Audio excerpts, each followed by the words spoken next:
Welcome back to the Wake Up and Be Wealthy show. I am so glad that you're here because this is a really fun and powerful exercise to go into a time machine and really put yourself into the future, right? Like, let's say you create those 12 big desires for the next 365 days that I've been talking about. Like, poof, they're done. You're in the future. You have them. You're like, oh my gosh, like this is amazing. Like, I can believe it because like I put in the work. I did it, right? Like, that always feels so good. Like, I can't wait to cross the finish line for my full marathon because I just know that delicious feeling of crossing the finish line and just how good it feels, right? Like going to the Eras concert with Sarah soon after that. Like, I'm already like living in it, in even have it. Those things haven't happened yet, but I can already feel it, right? It's almost like you're already in the future.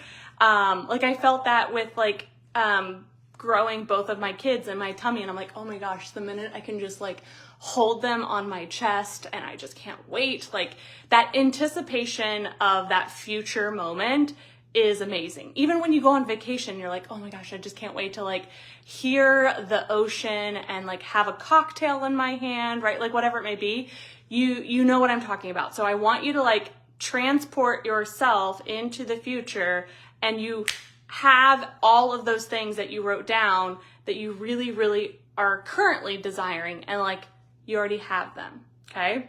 And so you're looking at yourself in the mirror and you're like, how did you do it, right? Like, okay, like you did it, but like, how'd you do it? Like, because when we see somebody else create something that we desire, don't we ask that? Like, even if you don't directly ask them, we've all been there where like that person loses the weight, or they make a massive amount of money, or they like, spontaneously meet the love of their life. Like, something big in their life happens and you're genuinely, hopefully, excited for them. And then equally you ask, how'd you do it? Right? Like, we're nosy humans. And especially when it's something juicy that we also desire, we're like, can you tell me? Can you like spill the tea? I'll never forget. I spoke on the same stage as Gary Vee years ago. And when I got invited to that opportunity, I was in shock that the event was able to have Gary Vee come. And I even did this where I asked, I'm like, how'd you get Gary Vee here? Like, that's pretty cool. And he's like, I wrote a check. He's like, I wrote a check. Everyone has a price, right? And it honestly made me laugh because I was like, oh yeah, it could actually be that simple, right? Like, he didn't have to like call in a bunch of favors. Like, he did a few like marketing strategies to like get his attention, but then he was like prepared to like pay for his time, and Gary Vee has a price, y'all. And he came and he was amazing and so down to earth and so cool. And like, I was like, oh my gosh, I just spoke on the same stage as Gary Vee. That's pretty cool. But yeah, that was just really interesting to me. So that's really what I'm talking about here, where you're like going into the future, you meet your, wealthiest self that created those 12 things that you're currently desiring right now. If you haven't listened to that episode, go back and listen. I like break it all down for you. It's so good. So those 12 things are created, and you're looking at your wealthiest self and you're like, how'd you do it? Right? And so this exercise is what your future self is telling you. And when we can do this exercise, the reason why it's powerful is you're creating this out of body experience where you can start to see how your current self could be either slowing you down, self-sabotaging, and most importantly, actually making progress, right? Because we are making progress, and it's hard to see it when you're in it, right?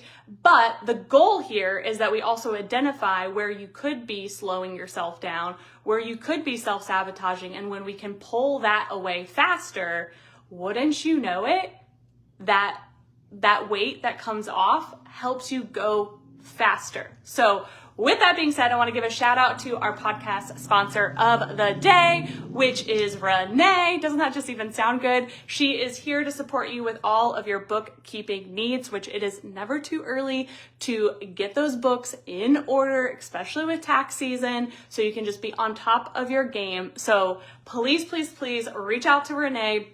Her information is in the podcast episode, and that way you can connect with her and just see if you're a good fit and if she's a good fit for you and all of the things. But like, I've been so grateful to have bookkeeping in my business since the beginning, because that is not my strong suit. That is not my zone of genius. And so it really helps to have just all of that really organized, which your wealthiest self, like, I hope Renee's like going to be really excited that I'm saying this, but I really do mean it. Like, your wealthiest self has her books in order, right? Like, she's financially organized. And so let's do that now, ladies, okay? Let's do that now. Let's figure out what works for you. But if you don't have a bookkeeper, I encourage you to reach out to Renee and just say hey and see if she's a good fit for you. And like, I even remember years ago when I was in the nonprofit space, obviously a nonprofit doesn't have a lot of like extra money. Like, the goal is that operations are as minimal as possible in a nonprofit. And so we couldn't have a bookkeeper. It didn't make financial sense to have a bookkeeper for the nonprofit, but I called a bookkeeper that got recommended to me, and I said, can you teach me? Can I pay you to teach me? And this amazing woman, her name was Lauren, she came and I paid her $75 an hour, and she sat next to me. And I think at the time I was like 20 years old. And I believe this is what makes somebody really successful. They're willing to learn. They're willing to put in the time. And it was so helpful to have that person literally next to me that, like, just tell me what to do, right? Like, tell me what to do. And that way I can like understand it and then go do it, right? So little sidebar there. But let's dive into this exercise, okay? So you're sitting across from your wealthiest self, and she's saying, this is what I did, right? You're like, how did you do it? And this is what she tells you. So the questions that you want to ask yourself in this exercise is, in order to create those 12 things, what do you need to be doing more of? What do you need to be adding in that you're not currently doing? This can be also personal and professional, okay? And what do you like need to delete? And this could even be like let go, okay?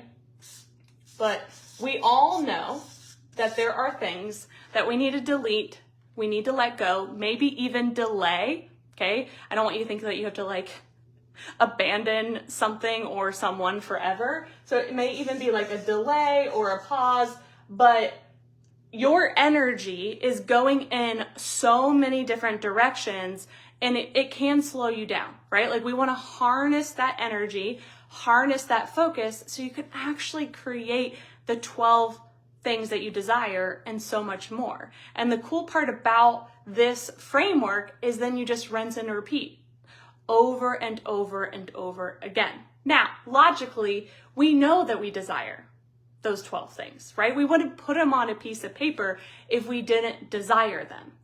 But a lot of times we are self-sabotaging and creating delays because we're afraid, right? We're afraid of having it. We're afraid of maybe losing it. We're afraid of what other people are going to think. And so much of what actually is slowing us down is things that we're not, right? Who we're not actually meant to be. And so that has been one of my biggest revelations, is like, I can actually just be who I am and accomplish everything that I want. Like, really? Like, that can happen? Like, I can be a busy mom. I can be in leggings, which I am right now, and sneakers. Did you see them? I can just be my quirky, fun, silly, self, and like, people will actually like me, and they'll want to hang out with me, and they'll want to buy from me, right? Like, I had to work on that because I did not believe it. I did not believe it. I thought I had to always have it together. Like, if a child came into a video, like, oh my gosh, like, they're on to me type of thing. If a kid was screaming, God forbid that I cuss, right? Always have my makeup on, always have my hair perfectly done. I should be dressed to the nines. Like, I was trying to be somebody that I really wasn't, and I had to let go. I had to let that go. So this category has been the biggest one for me, truly. Like, I am all about, like, I'm an action taker. Maybe you're like me. Like, you tell me what to do, I'm going to do it. But like, for some reason, this one was the most challenging for me, but also the most freeing. Okay. So, I did this exercise earlier today, and I thought it was really, really powerful. And so I was going to share some of mine with you in this current moment, right? Because wealth is not a destination. Wealth is a journey. And so the finish line is always moving. And so you're technically, hopefully, never going to meet your wealthiest self, but you are going to hopefully meet the next version of your wealthiest self. And then, like, human nature is, you're like, okay, now what? Right? Like, now what do I want to do? This is really big in Hollywood, right? Where, like, a lot of people in Hollywood that you admire don't necessarily need to do another movie, or like Taylor Swift, she doesn't really need any more money. She's good, but she loves what she does. And that's why passion throughout this whole process is so important, because when passion is fueling you, then you're doing it because you want to do it. It feels good, right? And that is really, really important, okay?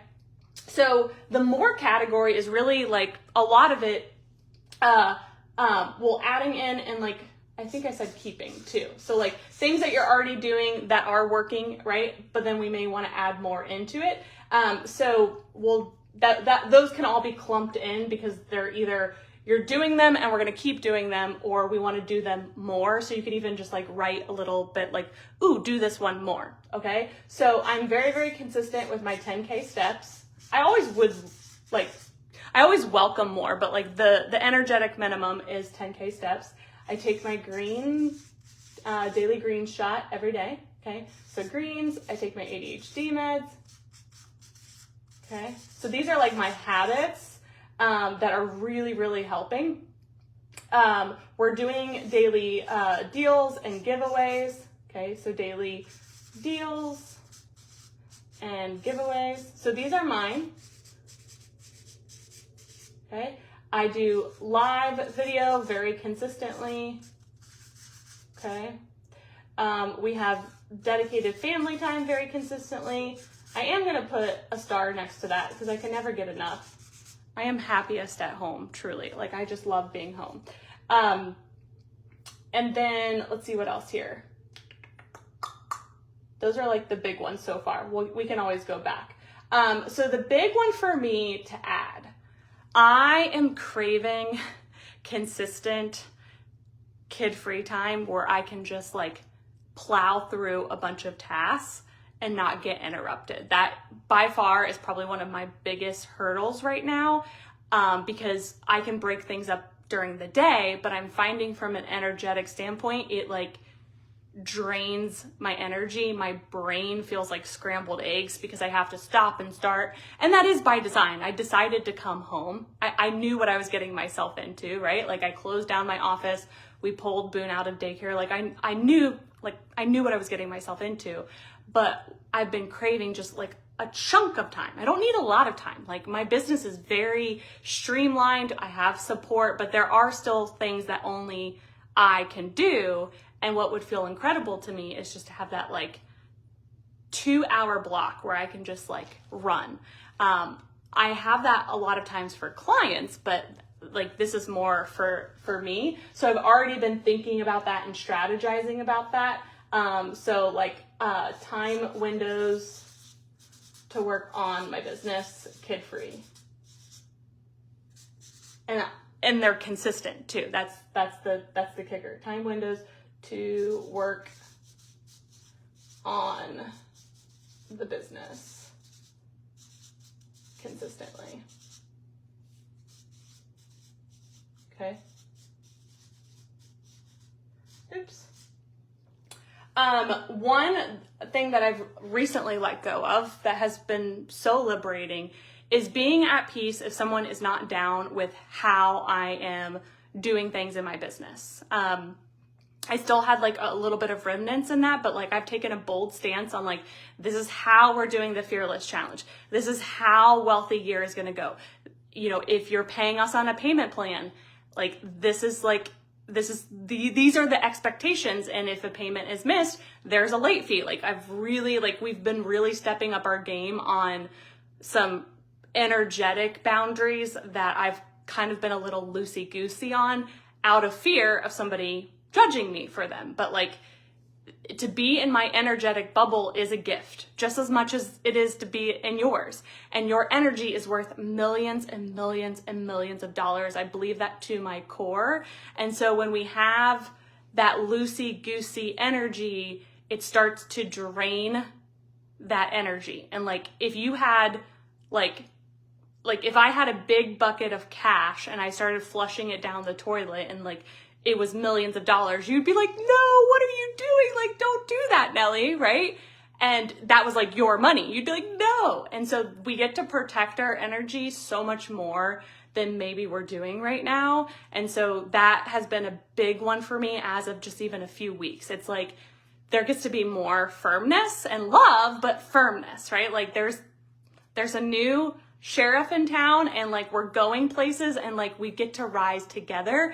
And equally, a lot of those things I was enabling behavior that isn't helping that person either, right? And so it's like taking that firm stance of like, I'm here, I'm okay if you don't like me.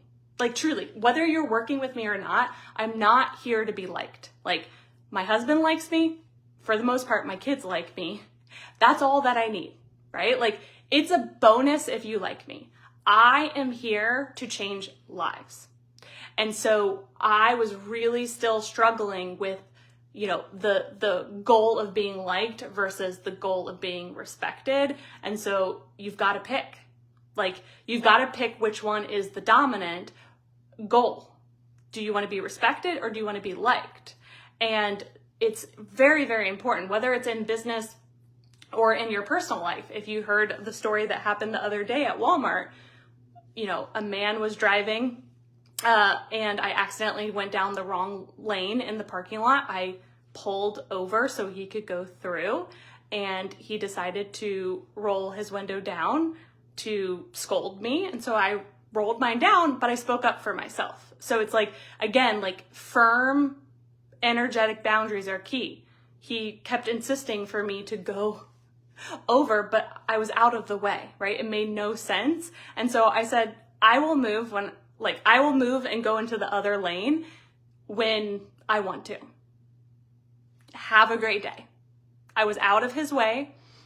Keep it moving, right? And so that was key because, again, loosey-goosey energy could be running the show for you and it spills over to other categories of your life. Whether it's in business, your personal relationships, professional relationships, your kids. Like I've even been getting more firm with some boundaries with my kids because again, loosey-goosey energy. Like just because I'm flexible and easygoing doesn't mean I'm a doormat. And so I've had to really work on that. So letting go of doormat energy, to be honest. Doormats are cute outside your door. That's it, okay? And it really does take time and practice, but persistency. So letting go of doormat energy. And I quite literally believe that my confidence has been skyrocketing because of it, right? Like, again, you don't have to be a bitch. You don't have to be mean. I believe in kindness, but kindness doesn't mean that you're a doormat. And so I've really had to work on that. Another thing that I noticed doing this exercise today was I've always put myself out there in so many different ways, but I'm still holding back. Like when I like really thought about like my wealthiest self and the how did you do it, like what landed for me was go bigger, like be bolder, go bigger. And specifically, because that's vague, but like specifically, there's some really big names that I desire to interview. And so I've noticed like, okay, why am I not pursuing that conversation yet? Is it out of worry of what is it going to cost to interview that person, right? Do I think I'm ready for that? Like, I've had that thought a few times where I'm like, well, I'm still working on like this, that, the other. And it's like, no, like you can at least get the process going, right? Like start to get in the energy of it, which is what I've been teaching you. And when we can start to get into the energy of it, it starts to regulate it and feel normal for you, which is huge. And you start to expand your comfort zone. So from the ad category, pitching big names to interview has been a big one for me. So these are just a few examples. I could fill and flood this whole page, but I wanted to like show you. And here's the most interesting part. Probably a year and a half ago, this one was filled. Like, oh yes, I need to delete that, delay that, let that go, let that go, let that go, okay? This might be people, places, things, thoughts, but if you find that you're my past self, like a year and a half ago, this one was what was the most full, okay? So when you're doing this and you're being really, really honest with yourself, look at which category is the most dominant. That's where you need to focus first. Okay, so the last year and a half, if you've heard me talk about this, I call it the naked method. Like I have stripped away like our house is so minimal. Our budget is so minimal. Like I don't get my nails done. I took, the extensions out. My makeup is more minimal. Like my schedule is more minimal. Like everything is so minimalist. And so I call it the naked method. And so the reason being is because this category was like suffocating me. Like I couldn't even see the forest through the trees because it was just so much. It was so much. Like I desired these things over here. And so letting go of all of this then created this category. So typically, depending on where you're at, this will be the first one that you work on. Then this will be the second one, okay? And then this will be the third, okay? And the reason being is we want that strong foundation, but we can't have that strong foundation until we let a bunch of stuff go, and then we can add more in. And you'll be in the right mindset and you'll be in the right energy to start adding in. And it will be very easy for you to see what you need or want to add in, okay? So look at your list and then just pick one thing in the category that you're going to be focusing on. And you can still be working simultaneously on all three categories, but I would recommend one to be like where the most amount of tension goes, like attention. So that way you can plow through that one so much faster. And the more you do that, the more momentum it'll create, the more confidence will create. And then you'll just be able to get to that wealthiest self and be like, oh my gosh, we did it, right? We did it. And you could probably do it in record time the more you keep leaning in. Don't give up. Even when there's a hiccup, even when there's a setback, don't give up. Take a deep breath, focus on your list, and take it one step at a time. Okay? I love you. I'll see you next time.